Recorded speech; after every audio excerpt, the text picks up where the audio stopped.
Welcome back to the WinCAMS channel. Today we'll be talking about posting. So the example that I'm going to use is just from a generic bunch of old data, so don't worry about the dates and things like that. Posting in WinCAMS is, so the basic structure of WinCAMS, WinCAMS database is data entry, auditing and reconciliation, and then posting. And posting does two things in WinCAMS. First, it pushes costs and totals and whatever it is, accomplishments, leave accruals, whatever it is that you entered, that it will push it out to the ledgers where it goes. So it will no longer be a pending charge or a pending usage of vacation, for instance, but it will be an actual charge in that ledger, that vehicle, that repair order, that project, that cost center, that budget. Or and the second thing it does is it locks the source document, so the source document can never be changed again. Okay, so it's really important to remember that posting is serious, but it's also not. But it's also really important to do, so that you can get good reporting and sort of see where the costs get distributed to in CAMS. So if you wait a long time to post, then you cripple our ability to run reports in ledgers and such things like that.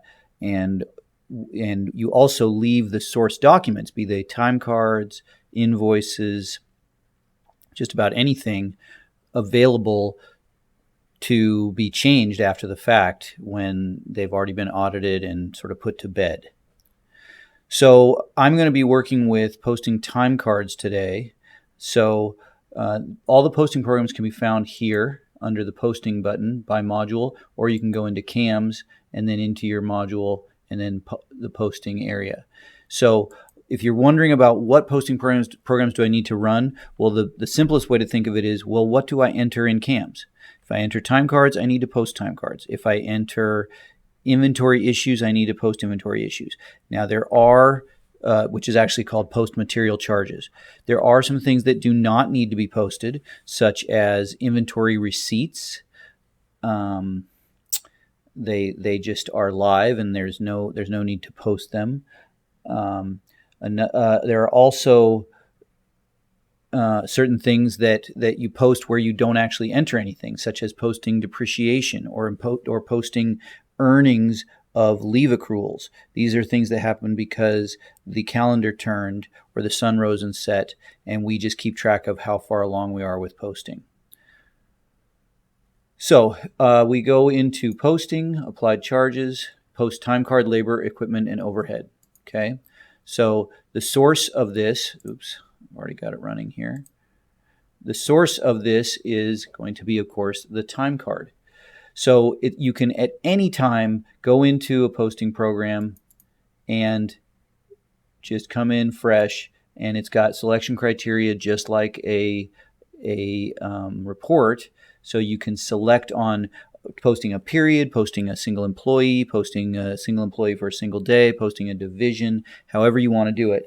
But I do always caution people about if you try to get too tricky with your selection criteria in posting, you run the risk of missing something. So I have clients that say they post by employee division, and they have 20 divisions. And I understand why they do that. It's so that they can post one division at a time and have a smaller batch to work with at a time.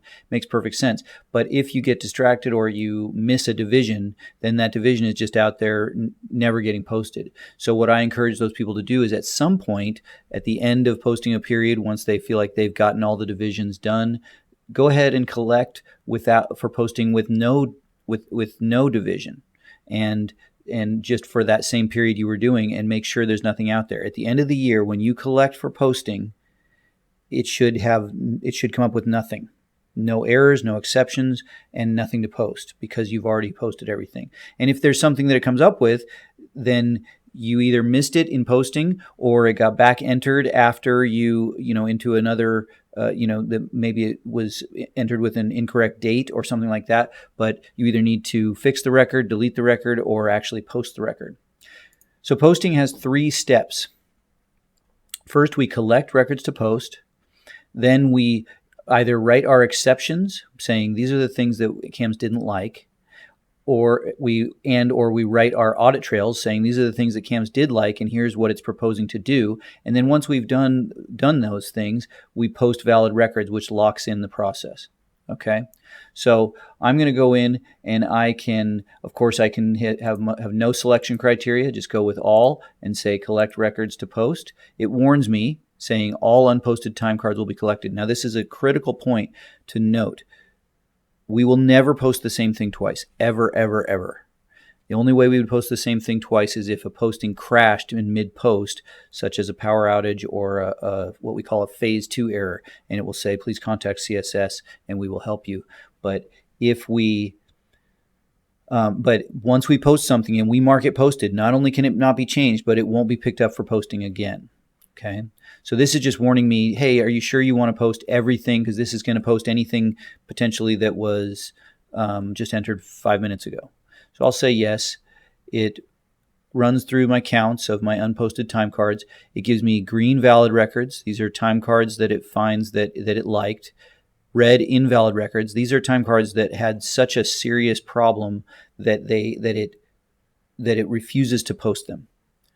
And the warnings are what we call soft errors or soft exceptions, where we're saying, yeah, we want to let you know about something that we didn't like about this time card. However, we will still post it. So it still went up. It went into the warnings, but it still went into the valid records, and it still said I'm going to post. So this is saying I'm going to post 172 charges to cost centers, 4 charges to bridges, 75 charges to employee earnings, 12 charges to roads, et cetera, et cetera. So let's not do all of them, but let's pick what a person might typically do is pick a payroll period. So I'm going to pick period 10.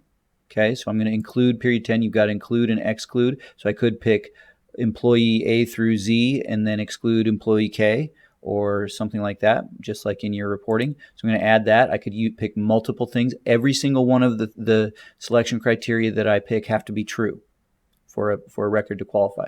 So I'll go back to the main tab. I'm going to collect again.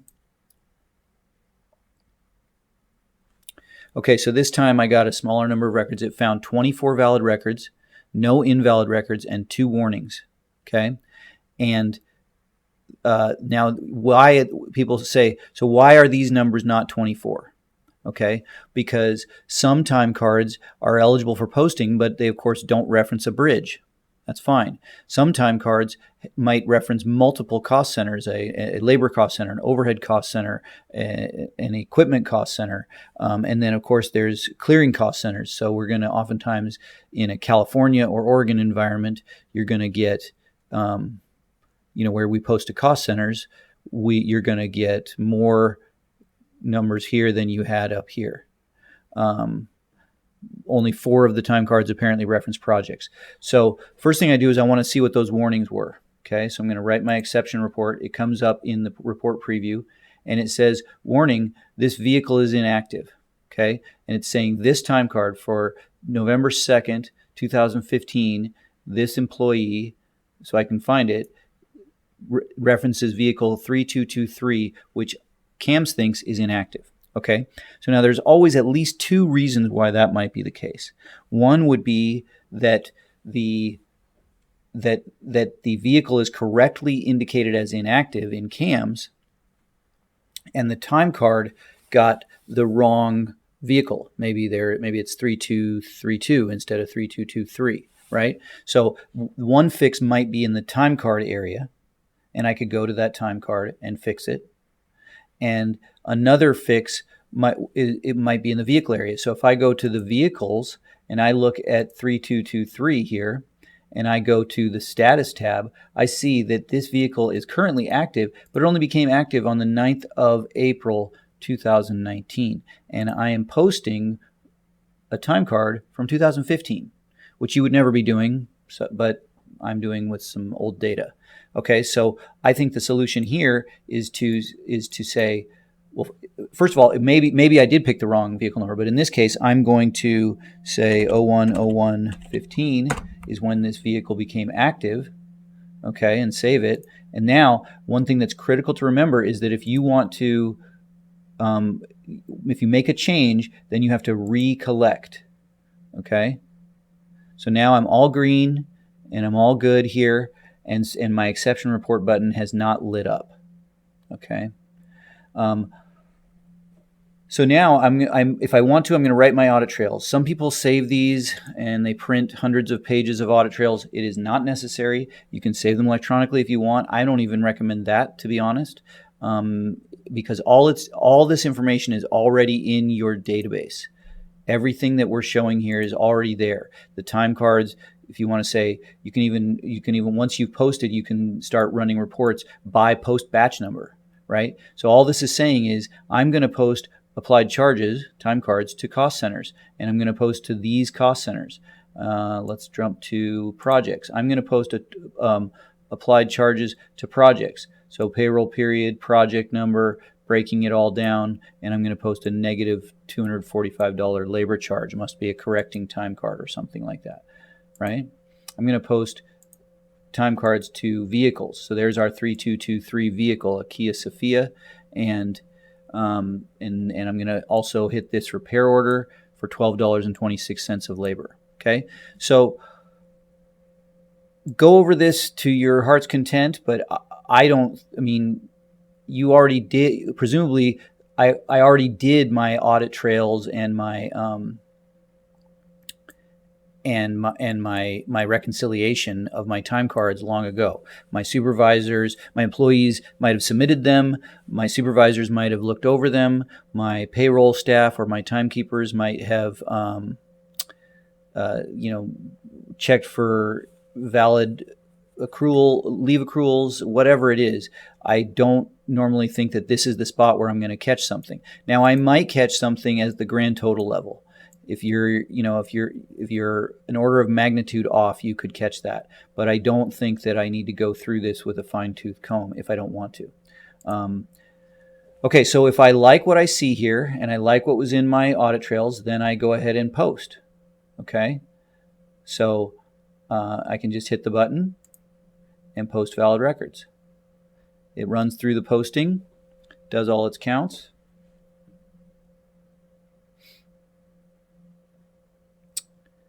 And once it's done, it will give me a post batch number that I could mark down if I want to. I don't necessarily need to mark it down because, let's see here.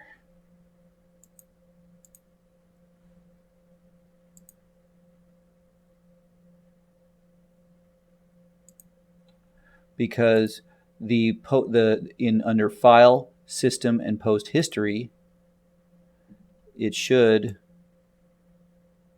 be tracking. There it is. So 537 on April 9th, post time card labor was done by, I'm acting as Bernie, right? And it tells me when I highlight it what my selection criteria was as well. And I don't know why it won't finish posting to repair orders. There we go. Okay, so then the last thing it does is it marks the time cards as posted as well. So now if I go in, let's start time cards. And it tells me that it was batch 7085, which I could see in the post history as well.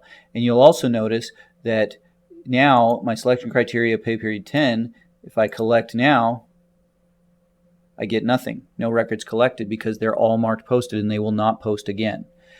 If I want to use special selection criteria and that I save, I can use the save settings to file just like I do in reporting.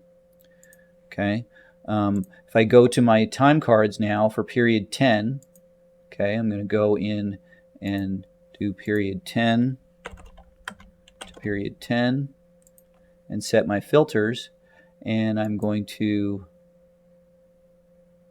well, I can go in and just take a look at one of them, and you will see that there's my post number. So it marked each of my lines with a post number. Now in this particular case, in time cards, we mark each line with a post number. Okay, so that means that I in general can still add things to this time card, right? I can add lines to this time card. But if I go try to change this time card, oh, that's not the right activity, I want activity, some other activity, as soon as I type in it, even if I'm a superpower user, I cannot edit a posted record. So what I recommend, if you see that this is incorrect, you just use the copy, okay, and you go change the hours to -0.5. You save it. You've now got a net. Okay, this activity requires a project. That must have changed since this was entered last time. So now I've got a net of 0 though, and then I post that negative, and it will post to all the right places. So if I go to if we want to see the results of my posting, right? Then I go to here, and I remember this was our vehicle, the Kia Sophia, and I go to the costs. There's $27.58 of shop labor and $3.52 of overhead, and you can see that those were all posted at this time with these number of hours in these amounts, and the post number is right there. Okay.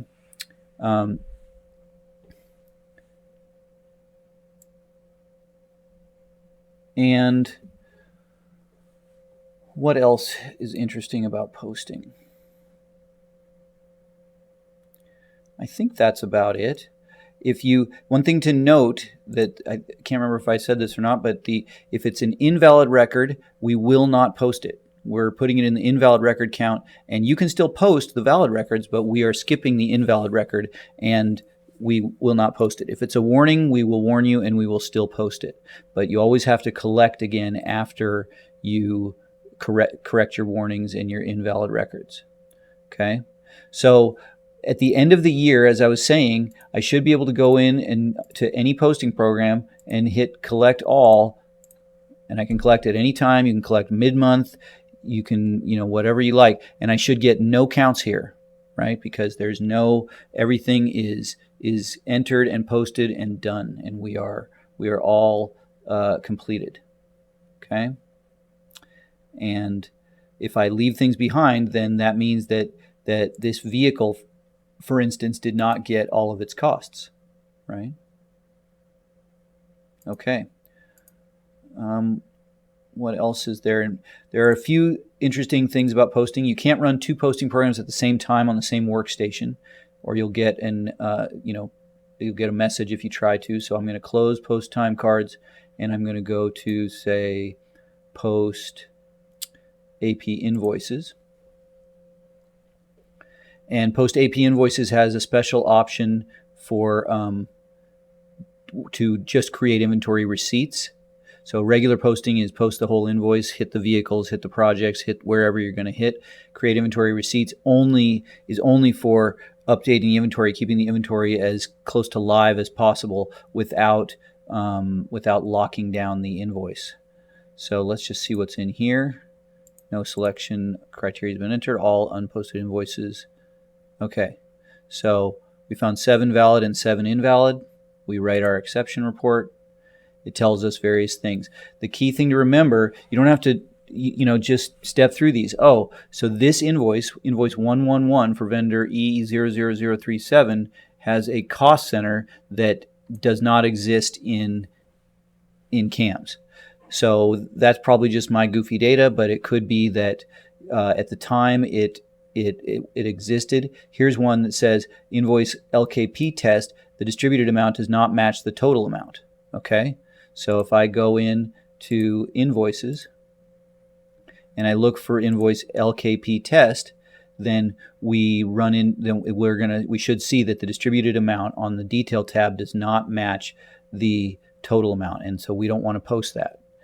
The thing about the exception report is one thing to remember is that it's not very smart. It will run into the same problem over and over. So if I have 500 invoices that reference vehicle 3223, and then I make 3223 inactive, well then I'll get 500 exceptions. So sometimes people get really overwhelmed with the number of exceptions, and I say to them, well, you're going to fix all the exceptions with one change where you make that vehicle active again.